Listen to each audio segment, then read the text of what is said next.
Homeopathic চিকিৎসা নিয়ে মানুষের মনে যে ভ্রান্ত ধারণা আছে যে হোমিওপ্যাথিক মেডিসিন খাওয়ার চলাকালীন পেঁয়াজ, আদা, রসুন, টক, মাছ, মাংস, ডিম, হিং, কর্পূর অনেক কিছুই বারণ। আদতে তা কিন্তু নয়।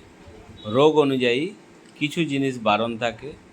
আর মেডিসিন খাওয়ার আধ ঘন্টা আগে এবং আধ ঘন্টা পরে কোনো কিছুই খাওয়া উচিত নয়, একমাত্র জল ছাড়া।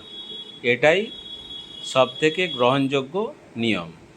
কারণ হোমিওপ্যাথিক মেডিসিন কোনো মন্দিরের প্রসাদ নয় যে সমস্ত আমিষ ত্যাগ করে নিরামিষ খাদ্য গ্রহণ করতে হবে। সমস্ত খাদ্যেরই প্রয়োজন আছে শরীরে, কম বেশি। যেমন কোলেস্টেরল রোগীদের মাছ মাংস খাওয়া বারণ, কিডনির রোগীদের এগুলো বারণ থাকে। অ্যালার্জির রোগীদের বেগুন, ঘুষা মাছ, ডিম এড়িয়ে চলতে হয়। কিছু কিছু ক্ষেত্রে আবার অ্যালার্জির ক্ষেত্রে অ্যালার্জি প্রোফাইল করেই সেই নিয়মটা রোগীকে জানিয়ে দেওয়া হয় যে কোন জিনিসটা তার ক্ষেত্রে খাওয়া বারণ।